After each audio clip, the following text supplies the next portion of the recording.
오늘은 바울의 기도 20번째 시간입니다. 빌립보서 1장 8절로 11절까지의 말씀을 읽었는데 오늘은 이 기도 내용 중에서 8절 내가 예수 그리스도의 심장으로 너희 무리를 얼마나 사모하는지, 사도 바울이 9절부터 내가 기도하노라 이렇게 말씀하는데, 그 기도하는 사도 바울의 심정, 이것에 대해서, 그 다음에 그 기도의 제목이 나오는데 그 중에 첫 번째 기도 제목, 너희 사랑을 지식과 모든 총명으로 점점 더 풍성하게 하사, 이 두 가지 사실에 대해서 함께 생각을 하겠습니다. 오늘 사도 바울이 빌립보 교회를 위하여 기도할 때, 무엇보다도 그 성도들을 위해 기도할 때 그의 마음이 예사로운 마음이 아니었다 하는 것을 알 수가 있습니다. 8절 말씀을 보면 내가 예수 그리스도의 심장으로 너희 무리를 얼마나 사모하는지 이렇게 말하고 있습니다. 그러니까 사도 바울은 이 빌립보 교회 성도들을 아주 간절히 사모하는 마음을 가지고 있었습니다. 이 사모한다라고 하는 이 마음은 간절히 열망한다라는 마음이죠. 빌립보 교회 성도들에 대하여 다른 서신서에서는 볼 수 없는 예외적인 감정을 표현하고 있습니다. 물론 다른 서신서에서 사도 바울이 그 교회와 자신과의 특별한 관계들에 대해서 표현하는 경우들도 있지만, 빌립보서만큼 이렇게 전폭적으로 자기의 마음을 표현하는 곳은 없다 하는 것이죠. 사도 바울은 빌립보 교회를 생각할 때 마음속에 평범한 마음이 아닌, 그냥 의례적으로 갖는 마음이 아니라 특별한 감정의 움직임이 있었습니다. 4절 말씀 보면은 사도 바울이 빌립보 교회를 위해서 항상 기도했는데 그때마다 자기의 마음속에 있었던 감정에 대해서 이렇게 말씀합니다. 간구할 때마다 너희 무리를 위하여 기쁨으로 항상 간구함은. 빌립보 교회와 성도들을 위해서 기도할 때 사도 바울의 마음에는 기쁨이 있었어요. 아마 자녀를 양육하는 부모들 심정들 아마 여러분이 다 겪어보셨을 겁니다. 자녀가 여럿이 있다면 그 중에 어떤 자녀는 참 염려가 많이 돼요. 이 애는 기도하려고 하면은 그 녀석에 대해서는 걱정부터 앞서고, 뭐가 좀 어떻게 좀 잘 풀려야 될 텐데, 이런 염려도 있고, 뭔가 흔쾌하지 않은, 뭔가 깔끔하지 않은 이런 자녀들이 있는 거예요. 그러나 또 어떤 자녀는 생각하면은 마음속에 기쁨부터 나오는 자녀가 있다 하는 것입니다. 물론 어느 자녀나 다 사랑하겠죠. 그러나 어떤 자녀는 생각하면 안타까워요. 어떤 자녀는 생각하면 아파요. 그런데 어떤 자녀는 마음에 평안과 기쁨이 있어요. 사도가 목회자로서 교회를 차별하고 성도들을 차별하고 그러지는 않을 것으로 생각하지만, 그러나 사도 바울이 기도하려고 할 때 마음속에 어떤 교회는 기쁨을 주고, 어떤 성도들은 즐거움을 주고, 어떤 성도들은 안타까움을 주고, 어떤 성도들은 분노를 준다는 이야기예요.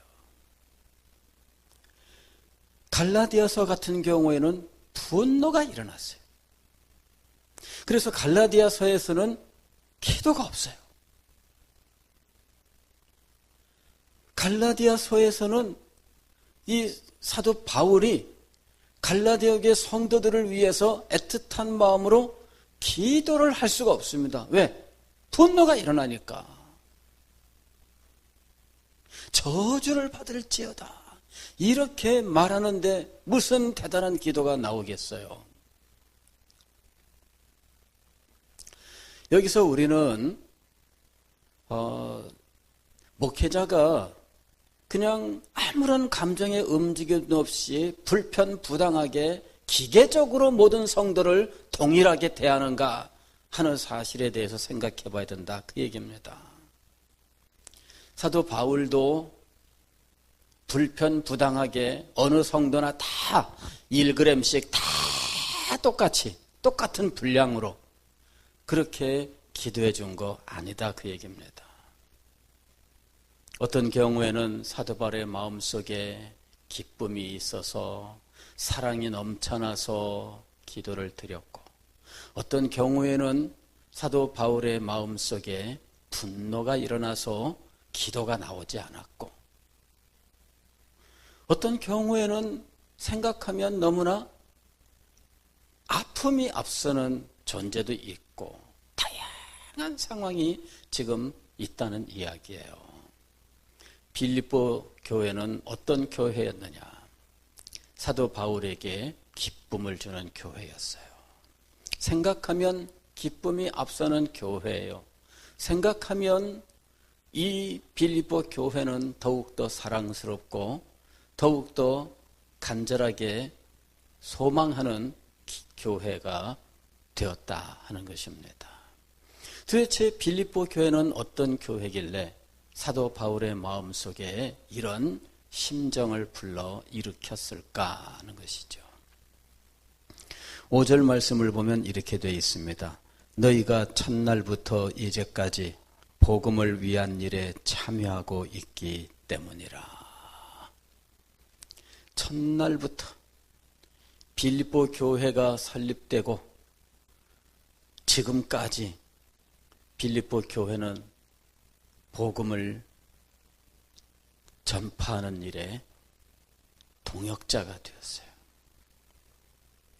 사도 바울의 이 선교 사역에 함께하는 교회였던 거예요.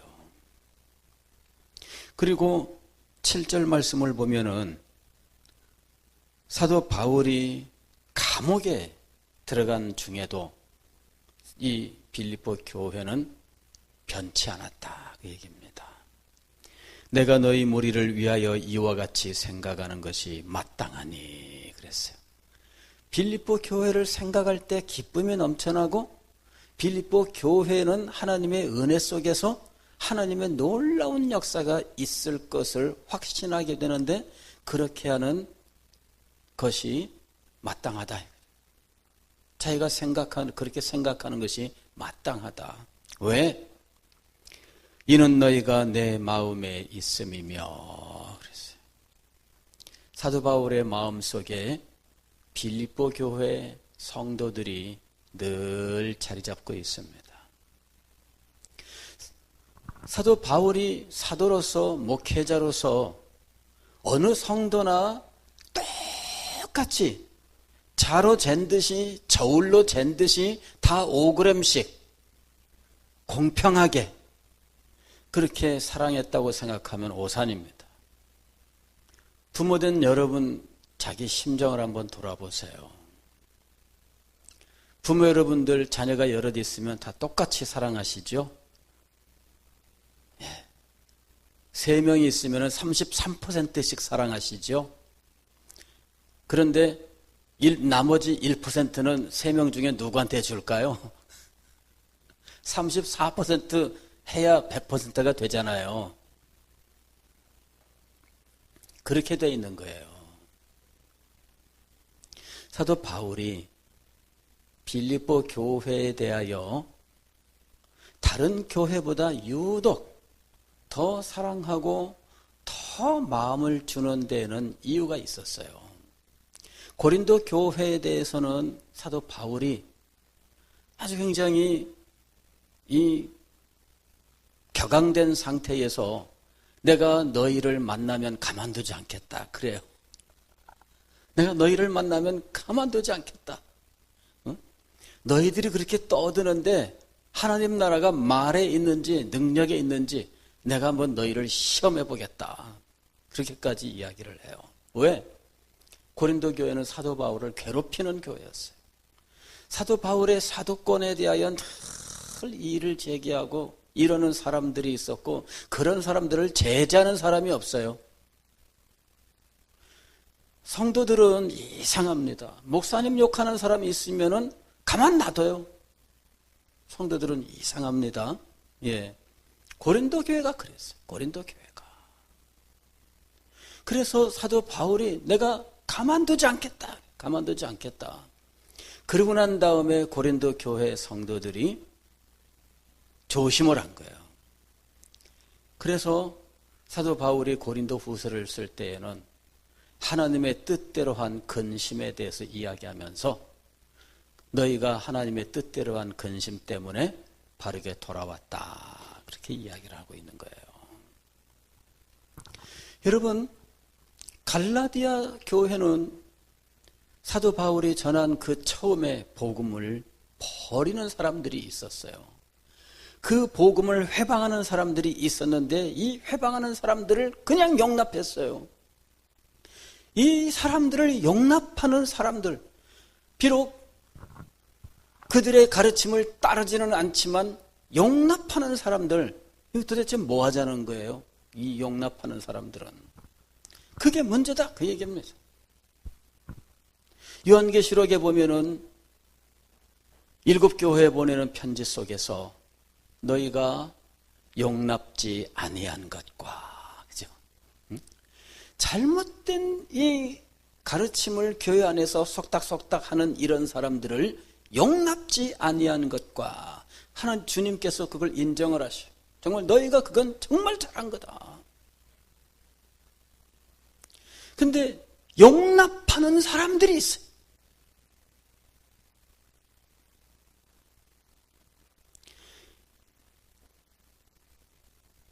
사도 바울의 마음이 동일하지 않습니다.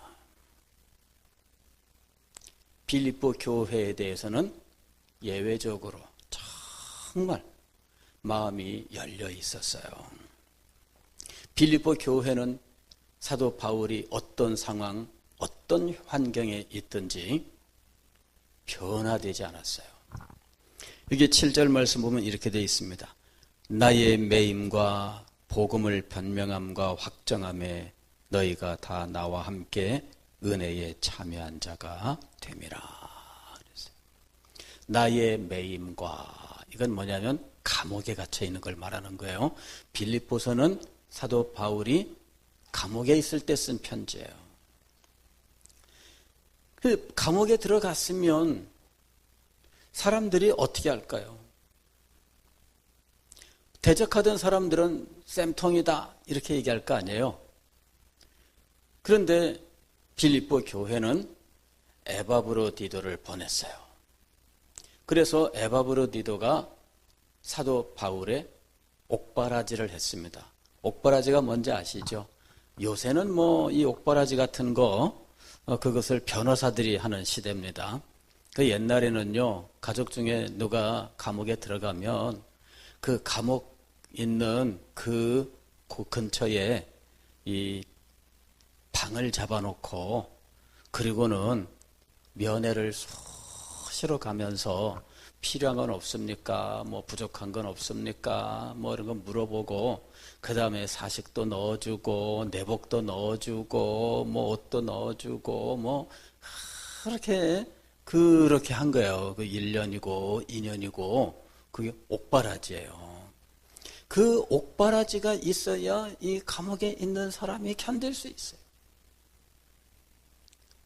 과거에 일제시대 때 복음 때문에 감옥에 갇힌 성도들이 있었어요. 여러 목사님들과 성도들이 있었는데 이 성도들 참 그 부인이나 그 자녀들이 옥바라지를 하러 그 감옥까지 간 거예요. 감옥 옆에다가 방을 얻어놓고 기도하고 그리고는 면회를 신청하면 면회가 안 돼. 그러면은 다시 돌아와요. 그리고는 또 눈물로 기도하고 다음날 또 가서 면회 신청하면 면회가 안 돼요. 면회가 안 되는 이유가 뭘까요?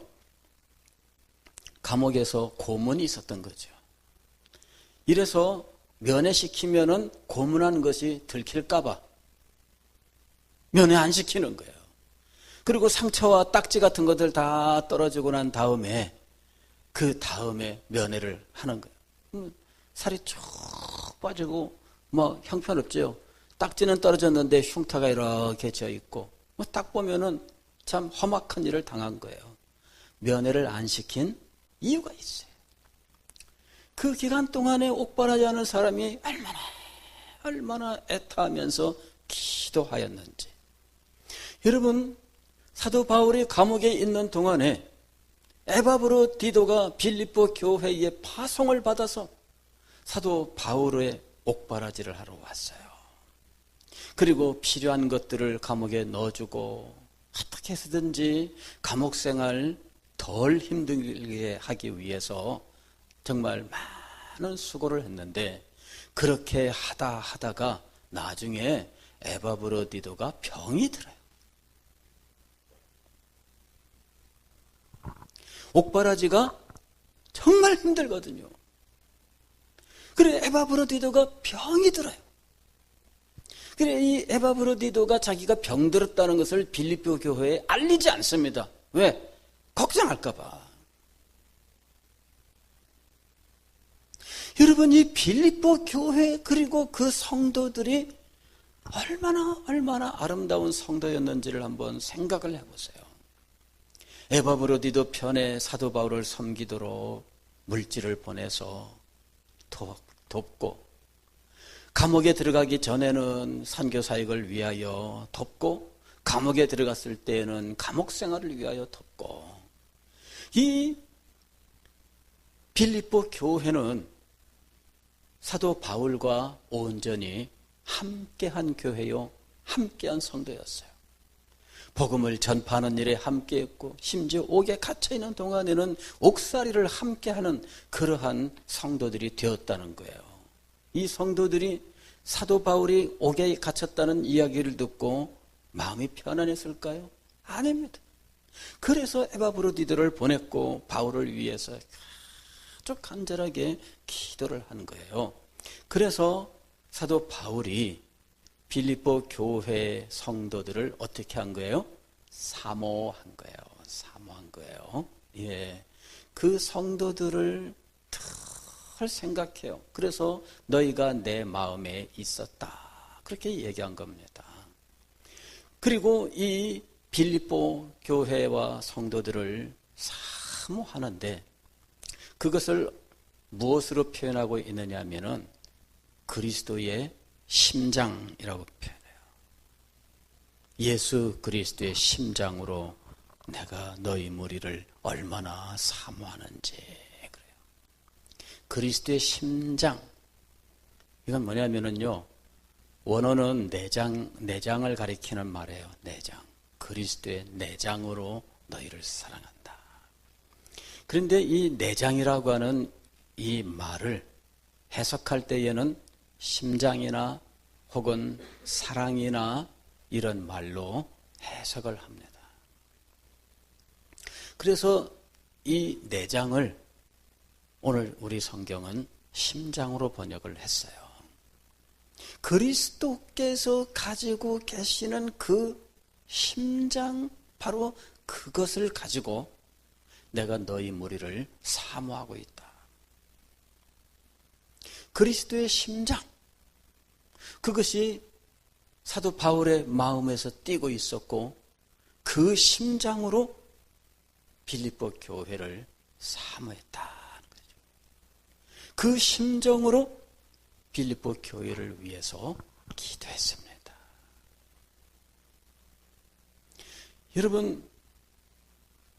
여러분은 그런 심정으로 기도받을 만큼 정말 복음을 위해서, 교회를 위해서, 목회자의 목회 사역을 위해서 얼마나 헌신하며 희생하며 얼마나 여러분이 마음을 기울여서 순종을 했느냐. 한번 돌아보세요. 돌아보세요. 목회자에게 그만한 사랑과 그만한 간절함으로 기도를 받을 만한 사람이었는가? 한번 생각해 보세요. 목회자라면 당연히 사랑해야죠. 아닙니다. 당연히 사랑하나 정도가 있다는 이야기예요.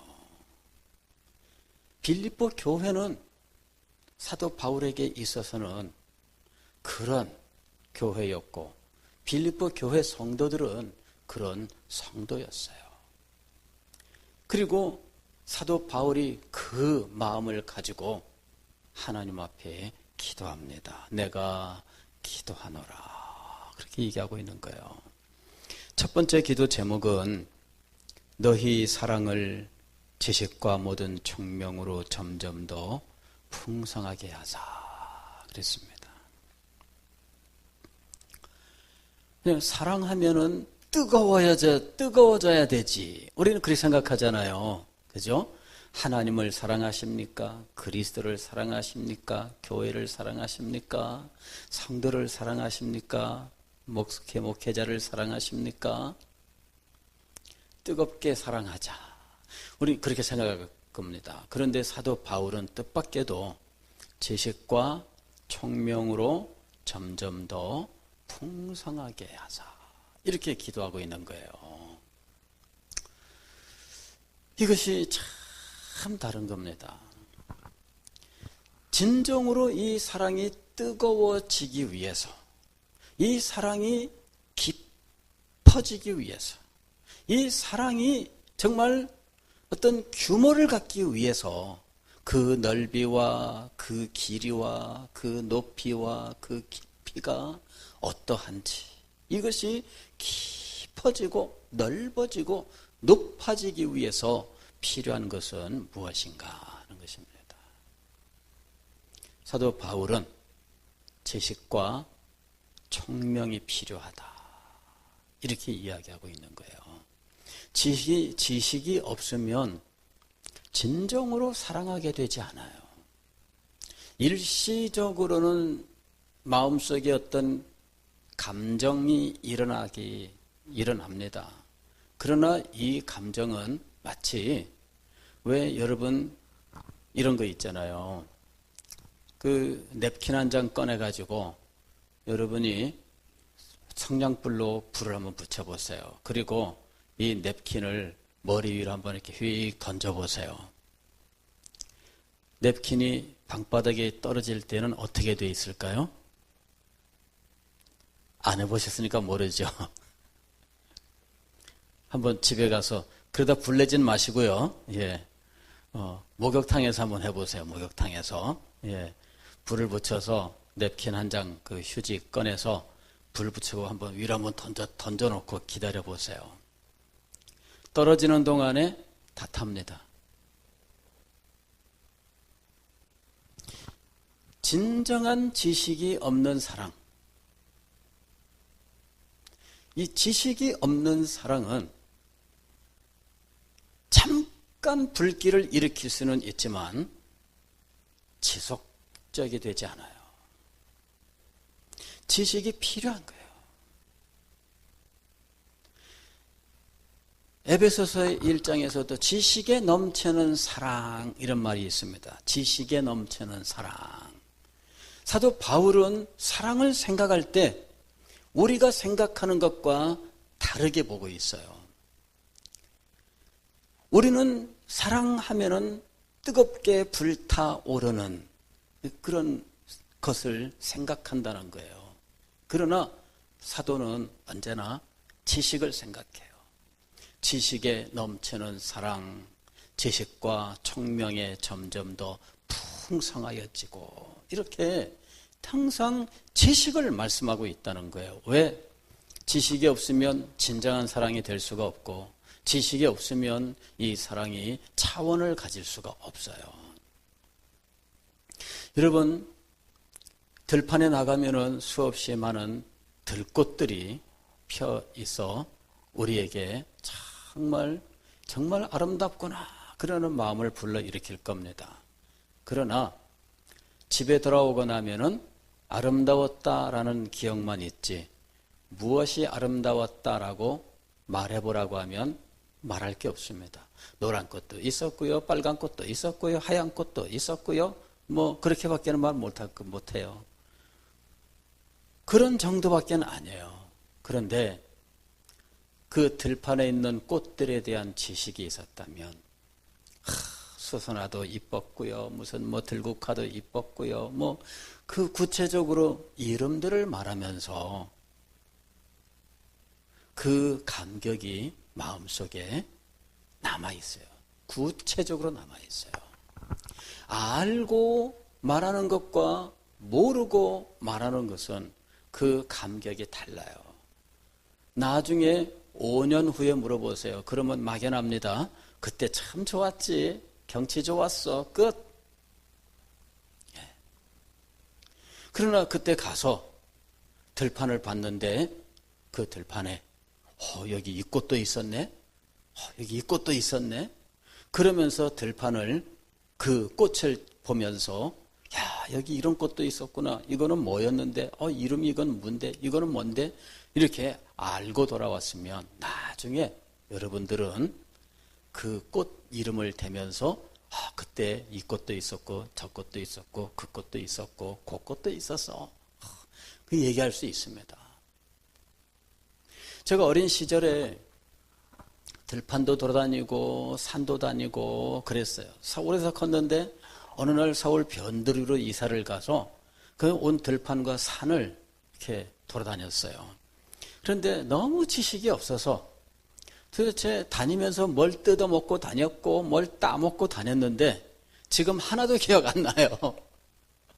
들판을 다니면서 뭘 분명히 제가 꺾어서 먹고 따먹고 캐먹고 산에 올라가서 뭐라도 이렇게 있으면은 그 따먹었는데 기억이 안 나요.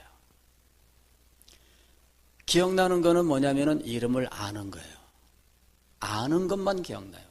산딸기 따먹었던 기억이 있고요. 산딸기 따먹었다 그러면은 그 장면이 떠올라요. 산딸기 따먹은 장면이 그 산자락 그 숲속에 숨어있던 그 산딸기 빨갛게 익어서 벌어진 그 딸기가 지금도 머릿속에 보여요. 근데 다른 것들은 안 보여요. 다른 것들은 안 보여요. 그때 제가 다니면서 즐겁게 따먹던 그 풀 이파리가 있었는데 삼각형으로 되어 있고 줄기는 굉장히 연약한데 가시가 조금씩 있어요. 그 제가 하도 그걸 아이들하고 다니면서 수시로 따먹었어요. 새콤하면서 비린내도 안 나고 맛있어요. 사각사각하니. 근데 도대체 그거 이름을 모르는 거예요. 사람한테 물어봐도. 그래서 제가 어느 날 식물학습도감을 찾아봤잖아요. 넘기면서 그 이파리 모양을 찾았어요. 그래서 제가 결국은 그 이파리를 찾았어요. 그리고 그 풀 이름을 확인했습니다. 그 풀 이름은 뭐였냐면은 며느리 배꼽. 뜻밖의 이름이죠. 며느리 배꼽 아시는 분 계세요? 예, 며느리 배꼽이라고 하는 식물이 풀이었어요. 우리 김사옥 장로님 혹시 기억하세요? 예, 며느리 배꼽을 제가 먹은 거예요. 그래 그 다음부터는요, 제가 들로 나가면은 며느리 배꼽이네. 며느리 배꼽이네. 그러면서 며느리 배꼽 이파리를 따먹었어요. 새콤하니 먹을만해요. 옛날에 먹을 게 없어요. 들판에 나가면 먹을 게 뭐가 있겠어요. 하다못해 왕개미 잡아서 뒷꽁무니 쪽쪽 빨면 새콤하니 그 왕개미 꽁무니도 빨아먹고 풀잎 같은 거 뜯어 먹었는데 며느리 배꼽 지금도 기억나요. 어떻게 생겼는지 수없이 많은 풀과 나무들 사이를 다녔지만 기억나는 것은 뭐예요? 이름을 알고 있는 바로 그거예요. 그리고 그것에 대하여 늘 추억이 있어요. 그것에 대하여 늘 며느리 배꼽이라는 것을 몰랐으면 제가 그 시대를 그렇게 풍성하게 기억할 수 있었을까요? 내가 며느리 배꼽을 알았기 때문에 그 시대를 기억하고 있는 거예요. 그 시대의 추억들을 구체화시킬 수 있었고 그걸 알고 있기 때문에 그 시대를 제가 여러분들에게 설명할 수 있어요. 모르면 그냥 막연하게 다니다가 풀 뜯어먹고 지냈습니다. 끝.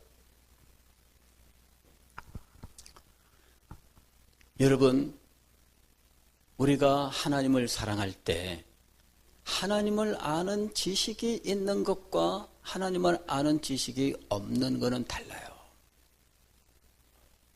일시적으로 불타오르는 심정을 가질 수 있지만 왜 쉬 떠나버리고 맙니까? 지식이 없는 사랑이기 때문이에요. 일시적으로는 불탔지만 지식이 없으면 계속적으로 그 사랑의 불길을 공급할 수 없게 되는 거예요. 그래서 우리가 하나님을 알아야 돼요. 하나님을 아는 지식이 우리에게 지속적으로 공급이 돼야 돼요. 그런데 이 지속적으로 공급되는 이 지식은 그냥 입시 공부를 위한 지식이 아니라 실제로 내가 경험하는 지식이어야 돼요. 즉 나의 삶을 통해서 하나님이 어떠한 분인지를 실제적으로 깨달아야 돼요. 그것이 바로 여기서 말하는 이 총명이에요. 총명. 내가 기도하노라 너희 사랑을 지식과 모든 총명으로 그랬어요. 총명이라고 하는 것은 뭐냐면은 깨달음입니다. 이 깨달음이라고 하는 건 뭐냐면은 지적인 경험을 말하는 거예요. 가령 우리가 이 길거리를 지나가다가 10,000원짜리 한 장을 주었습니다. 물론 이제 착한 학생은 경찰서에 갖다 줘야지 이러고 파출소에 가서 갖다 줘요. 예. 근데 참 많은 사람들은 그럴 거예요. 그걸 집어들고 야 오늘 재수 좋네 이럴 거 아니에요. 잘 되면 항상 무슨 탓? 재수 탓. 근데 하나님을 아는 지식을 가진 사람은 그 좋은 일을 만났을 때 하나님을 깨닫게 돼요. 그게 총명입니다. 하나님의 손길을 알게 돼요. 아하, 하나님이 역사하신 거구나. 그게 총명이에요. 자기 삶 속에서 하나님의 역사를 깨닫게 되는 거예요. 아, 하나님께서 역사하셨구나. 그걸 알게 돼요. 그걸 알게 되기 전까지는 하나님은 우리의 삶 모든 것을 다스리고 계십니다. 여기까지는 지식이에요. 그런데 내 삶 모든 부분에서 하나님을 발견하는 거예요. 아, 하나님이 역사하셨네. 아, 하나님이 함께 하셨네. 아, 하나님이 도와주셨네. 그럴 때마다 하나님께 대한 지식이 무엇으로 나에게 다가오는 거예요? 깨달음으로 다가오는 거예요. 이게 총명입니다. 이래서 이 총명이 늘어갈수록 나의 지식은 더욱더 구체적인 지식이 돼요. 그리고 막연하게 시험 공부를 위한 지식이 아닌 삶을 위한 지식이 되는 거예요. 하나님을 사랑한다 그럴 때 이 지식과 총명을 가진 사랑이 되어야 된다는 이야기입니다. 그리고 이 지식과 총명이 점점 더 풍성해질 때 이 사랑이 더욱더 풍성해지고 아름다워져요. 성도를 사랑하십니까? 그렇다면 지식과 총명이 있어야 돼요. 지식과 총명이 없이 사랑하자 말로만 힘쓴다고 해서 여러분 사랑이 생기는 거 아니에요. 일시적으로는 그냥 우리가 한번 사랑해 봅시다. 어깨도 터덕터덕 뭐 한 번 더 안아줍시다 뭐 하고 뭐 그런 어떤 일들을 행할 수는 있지만 그것 할 때에는 웃고 우리 성도들 가끔씩 그런 거 하잖아요. 예배 전에 뭐 목사님들 오시면은 뭐 옆 사람하고 인사 나누세요. 옆 사람한테 축복하세요. 다들 기뻐해요. 그러나 다 사라져요. 예배 끝나고 나갈 때는 너는 너 나는 나. 아까맨치로 돌아가 버리고 마는 거예요. 그리고 가는 거예요. 무엇이 없어요? 진정한 지식과 총명이 없어요. 성도의 교통을 통하여 알게 된 이 지식이 총명이 되는 이 역동적인 역사가 없었어요. 함께 우리 하나님을 경험하고 함께 하나님의 말씀을 대하고 함께 하나님의 은혜를 받은 이 일이 없어요. 그러므로 한 교회 사람이지만 서로 모르는 사람이에요. 왜? 그리스도 안에서 서로를 알지 못하거든요. 하나님의 은혜 속에서 알지 못합니다. 하나님께서 베푸시는 놀라운 사랑 속에서 서로를 만나본 적이 없어요. 그래서 우리가 한 교회에 적을 두고 있고 우리는 한 교회 성도입니다. 그리스도 몸의 한 지체입니다. 라고 말을 하지만 그러나 우리는 실감하지 못해요. 왜 실감하지 못할까요? 지식과 총명을 따르지 않았기 때문이에요. 성도를 우리가 어디에서 성도를 알게 되는가? 성도의 교통 속에서 성도를 아는 거예요. 성도의 교통이 없는데 어떻게 성도를 알 수 있을까요? 성도의 교통이 없는데 어떻게 총명을 따르는 성도의 사랑이 나올 수 있을까요? 나오지 않습니다. 성도의 교통이 없다면 이 지식과 총명이 작용하지 않습니다. 하나님 안에서 서로를 만날 수 있어야 되고 그리스도의 십자가 앞에서 서로 만나야 돼요. 하나님께서 베푸시는 은혜 앞에서 함께 만나야 돼요. 하나님의 음성을 함께 들으면서 그 음성이 선포된 그 자리에서 서로 만나야 돼요. 그래야만 서로 지식과 총명이 작용하는 놀라운 체험을 하게 돼요. 그래야 진정한 사랑이 넘쳐나는 것입니다. 사도 바울은 이 빌립보 교회가 이미 이런 기초는 되어 있다 이렇게 보는 거예요. 왜? 교회가 그동안에 한 일 보게 되면 이 기초가 있다는 걸 알 수 있어요. 그래서 사도 바울은 점점 더 풍성하게 이걸 위해서 기도한 거예요. 점점 더 풍성하게. 사랑하는 성도 여러분, 오늘 우리는 내가 누군가에게 기쁨의 대상이 되고 사모하는 대상이 되고 또 그리스도의 심장으로 그렇게 간절히 열망하는 존재인가? 내가 누군가에게 기도할 때, 나를 위해 기도할 때 그런 심정으로 기도하게 하는 존재인가 하는 것을 생각했습니다. 또 우리 속에 사랑이 있다면 하나님께 대한 사랑이든 성도에 대한 사랑이든 교회에 대한 사랑이든 그것은 분명히 지식과 총명으로서 이루어지는 사랑이어야 할 것이며 이것이 점점 더 풍성해지는 것이 얼마나 큰 은혜요 축복인지에 대해서 생각했습니다. 많은 것이 아니라 오늘은 이 두 가지만 생각하세요. 그리고 자기 자신이 이런 기쁨과 사모하는 대상이 될 수 있기를, 그리고 나의 믿음과 헌신 속에는 지식과 총명이 점점 더 풍성해지기를 기도하는 이 밤이 될 수 있기를 바랍니다.